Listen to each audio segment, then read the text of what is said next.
Miracles aren't just found at the Whispering Pines Wildlife Sanctuary. They're created. The tiny lion cubs faced certain death when their injured mother abandoned them, until an unlikely savior named Gerda, a bobcat still mourning her own lost litter, came along. Against all odds, a bond blossomed that crossed species, defied nature, and changed everything the sanctuary believed it knew about family. But 2 years later, as the cubs matured into powerful lions, everyone waited with bated breath.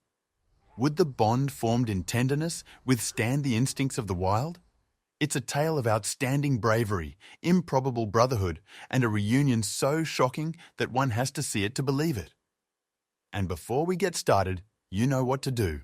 Smash that like button and subscribe if you haven't already, then hit that notification bell so you never miss a story. The first light of dawn crept over the dusty plains of the Whispering Pines Wildlife Sanctuary in northern Arizona. Dew shimmered on the scant flora encircling the broad grounds, and the soft growls and calls of rescued animals greeted the new day.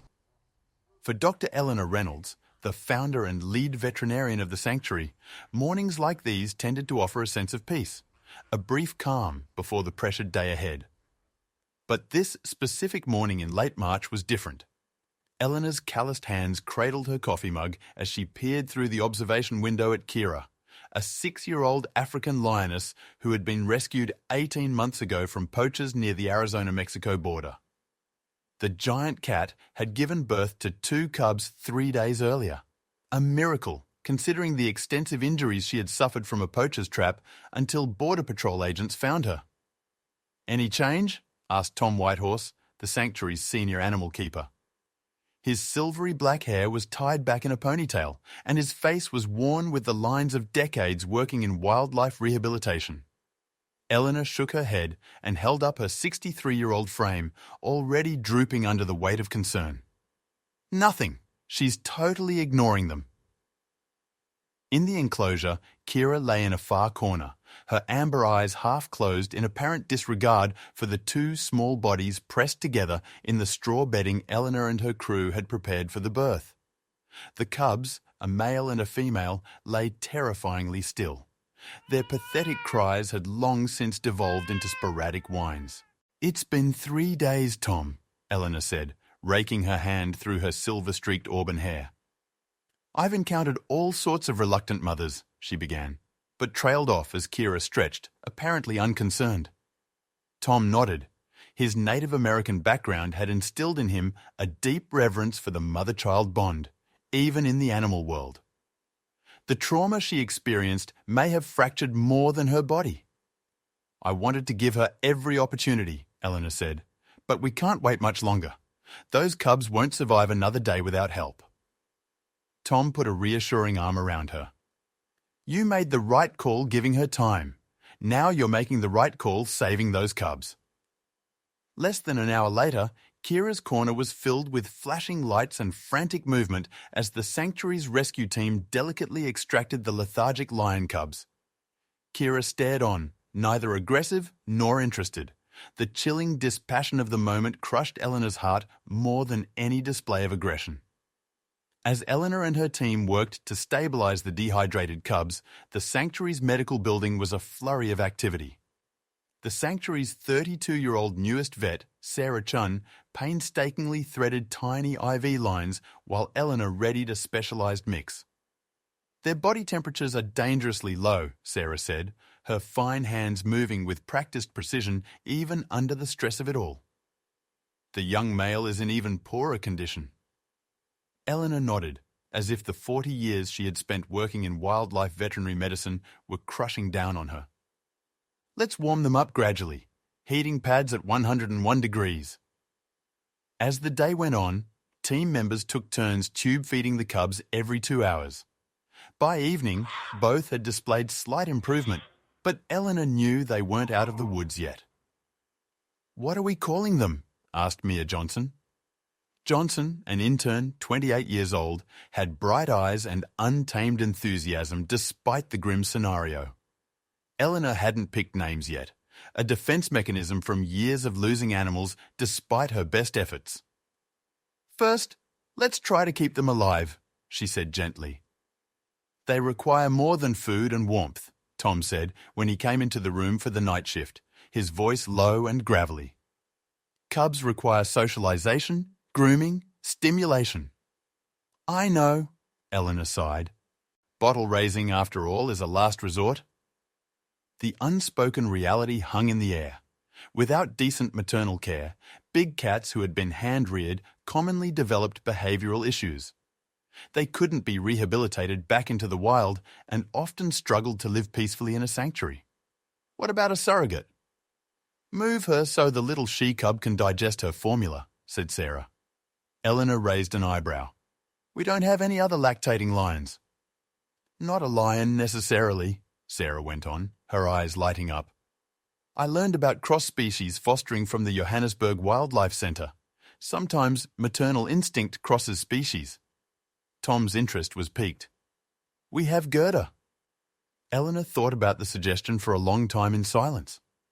Gerda was an 8-year-old bobcat who had only entered the sanctuary 2 months prior after being hit by a vehicle on Highway 89. Though her injuries had healed well, trauma had made her more docile than usual for a bobcat. More importantly, the veterinary exam when she arrived showed she had been pregnant, although no kits were found near the crash site.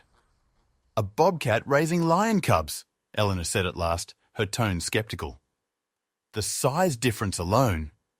Wolfsgeboard, an early production company for Indigenous film and television, makes a distinction between native things, which can include modern-day depictions, and Indigenous things, Tom said, his voice taking on a rhythmic quality, the kind handed down from his Navajo ancestors. When compassion unlocks the door, nature finds a way. Eleanor gazed at the tiny cubs, their golden fur still patchy, their eyes shut tight. They were struggling for every breath. What choice did they have? It's certainly worth a shot, she admitted, but we're going to have to do it with extreme caution. A whirlwind of preparations greeted the next morning. Gerda's large enclosure was adapted for her recovery, leaving the possibility for it to be a safe space while fostering if needed. The team built a small den area with narrow access, one that a bobcat could enter, but that would also keep the cubs safe if Gerda rejected them. Prince broke the silence while Eleanor measured the cubs' vitals. Overnight, their condition had stabilized, but they remained perilously weak. The minute we see aggressive behavior, boom, we pull them, Tom confirmed, setting up remote surveillance cameras so they could observe the interaction without human interference in the delicate process. Sarah gave Gerda a mild sedative, enough to calm her for the first meeting, but not enough to dull her instincts. Do you actually believe this could work? She looked at Eleanor, the expression on her face conflicted. I've been doing this work for 40 years, Eleanor said as she pulled the medication into a syringe. And you know what? Nature surprises me every single day. Eleanor and Tom gingerly placed the lion cubs into the den they had prepared while Gerda was lightly sedated. The little pests clustered together, their golden bodies so small they were dwarfed by even that meagre space. Now we wait, Eleanor said as they left for the observation room. For 3 anxious hours, Gerda stood in her favourite corner of the fenced-in area, sometimes looking over at the den with mild curiosity, but not moving to investigate. The cubs, as weak as they were, occasionally produced weak, plaintive cries that crackled over the monitor speakers. Maybe we should do something else, Sarah said, as the afternoon turned to evening. Give her time, Tom advised. She's still coming off the sedative. This has to be her decision. As if in response to his words, Gerda rose from her rest, stretched and turned, taking a slow walk toward the mouth of the den. The team collectively held its breath as the bobcat's low-slung shape moved with calculated laziness. Gerda stopped just inside, nose quivering at a scent that was not her own. She issued a low growl, causing Eleanor's hand to hover over the emergency response button. Wait, Tom whispered. The bobcat bowed her head and peered into the den. The female cub let out a weak wail, an auditory stimulus that seemed to activate some irrevocable reaction inside Gerda. Her posture changed slightly, ears raising forward rather than flattening in aggression. Gerda crept into the den with as much care as she could muster. "Oh my God!" Sarah gasped, the rest of them watching the monitors raptly. Inside the den, Gerda walked around the cubs once, twice, then lowered herself next to them. For a few moments, she just lay there, her dappled coat a stark contrast to the tawny lion cubs. Then, to the surprise of the humans watching, she started grooming the male cub with tender licks. Tears sprang to Eleanor's eyes. In 4 decades of wildlife work, she had seen many wonders, but this moment, this improbable act, reached her with its raw beauty. "Tom," she said finally, "you were right." The big man nodded, his own face reflecting the same emotion. In the days that followed, Gerda's maternal instincts blossomed. She groomed the cubs energetically, stimulating their circulation and keeping them clean. She wrapped herself around them at night, her body heat offering the warmth they so desperately needed. In a stunning development, she even started nursing them, though Eleanor made sure the cubs also received supplemental bottle feedings to compensate for differences in milk content and volume. "We should name them now," suggested Mia a week later, as they all watched the cubs, much sturdier now, tumble over Gerda's indulgent form. Eleanor smiled. She had barely left the sanctuary in the last 10 days. "For sure, they've earned their names." After some back and forth, they decided on Leo for the male cub, a reference to his species, and Nala for the female, after a character from a popular lion-themed movie that Mia insisted was perfect. "And they deserve their place in the record books too," Sarah said, putting her phone down. "I've been talking with colleagues throughout the country. There has never been a successful cross-fostering documented between bobcats and lion cubs." "Let's not jump the gun," Eleanor cautioned.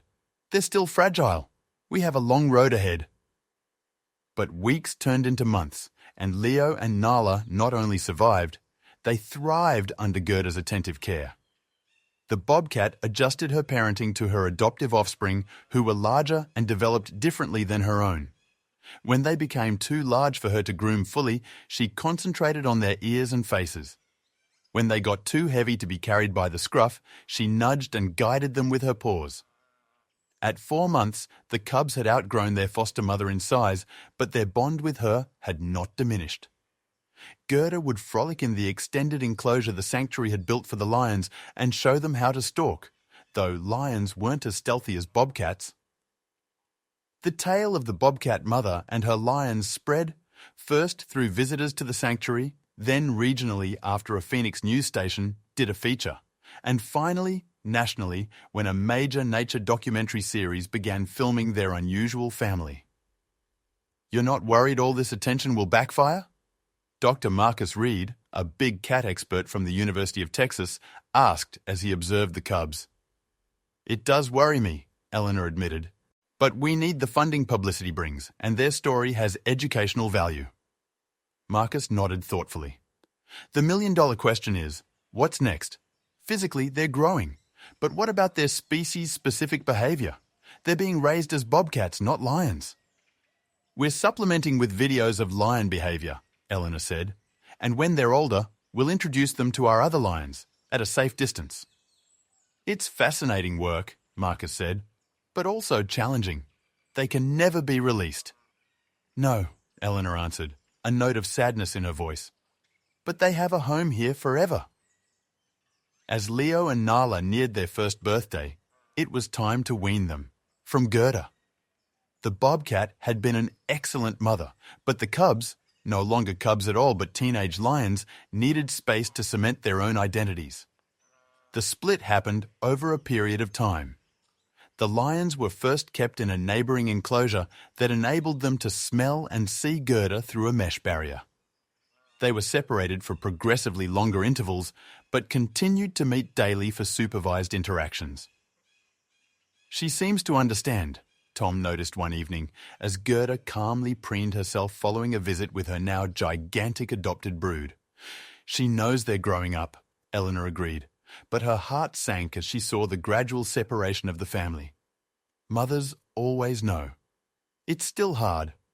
At 18 months, Leo and Nala were transferred to the sanctuary's main lion habitat, a sprawling 5-acre enclosure modelled after their natural habitat, which was filled with raised temple-like platforms, watering holes and enrichment elements.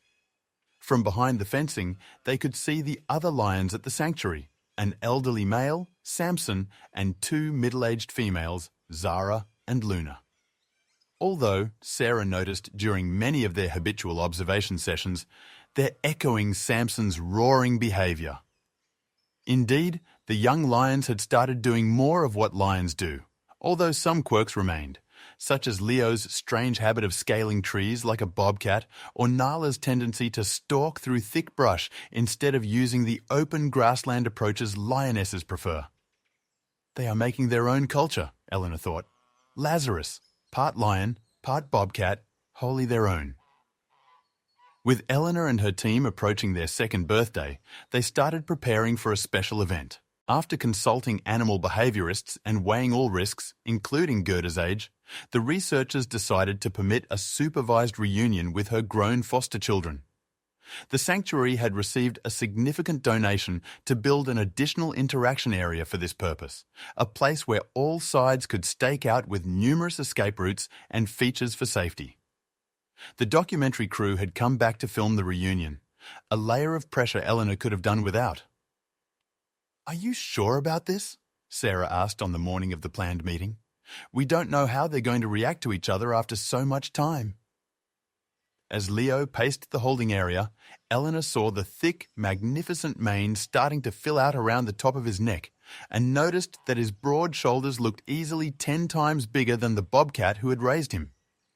Nala was more placid, but the way she tracked the movement of sanctuary staff displayed her lioness instincts. "They've had visual contact just about every day," Eleanor reminded her. "Oh, remember last month when Gerda jumped out of her enclosure during the thunderstorm? She headed directly to the fence of their habitat." It was true. During a violent summer storm, the aging latch on Gerda's enclosure had broken, allowing the bobcat to squeeze out in a rare moment of freedom, one she could have used to vanish into the surrounding wilderness.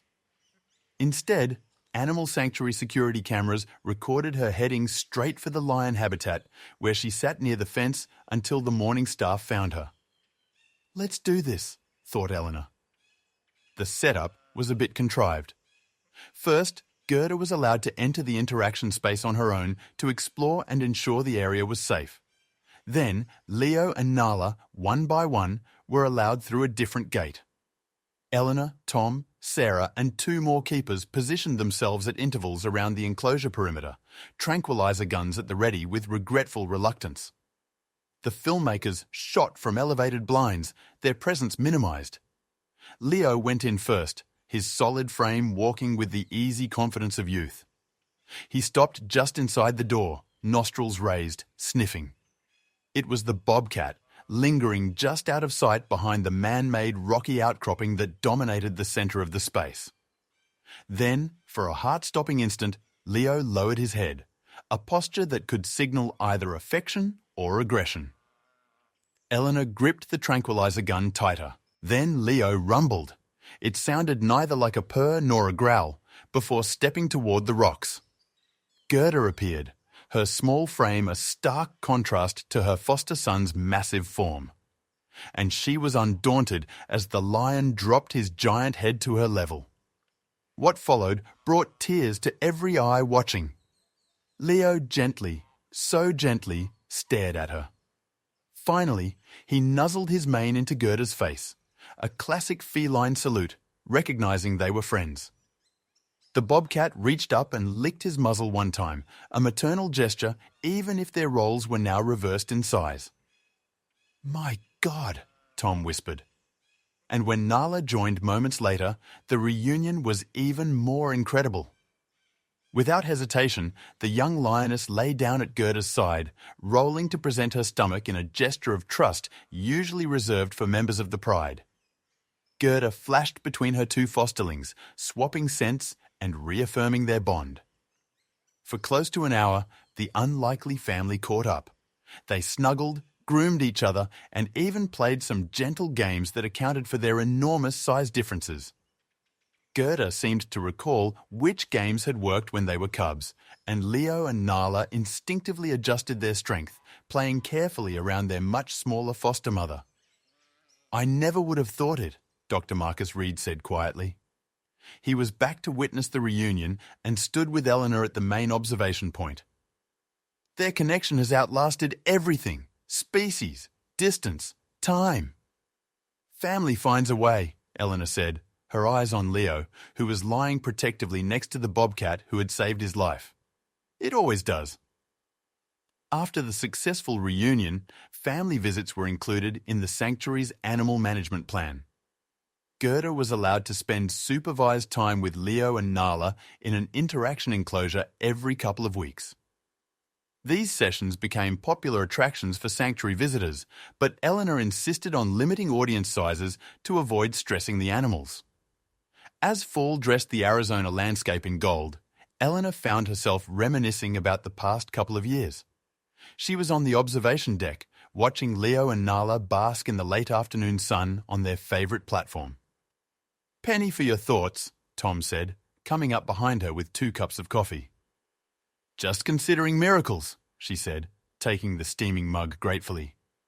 "Those cubs were dying 2 years ago. Now look at them." "Thanks to you," Tom said. Eleanor shook her head. "Thanks to Gerda. She was the real hero."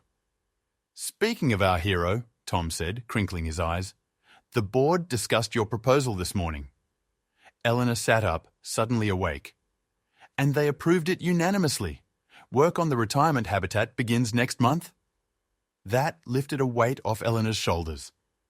The special enclosure would enable Gerda to live out her days in comfort while still getting regular visits from her odd family. Now the bobcat was nearing 10 years of age, old for her species, especially one who had suffered extreme trauma. "That is the best news," Eleanor said, her voice thick with emotion. "She deserves it."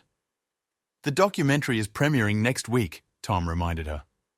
"It's a game changer for conservation education," said Greg Barsh, chief executive of a genetic conservation nonprofit that sponsored the film.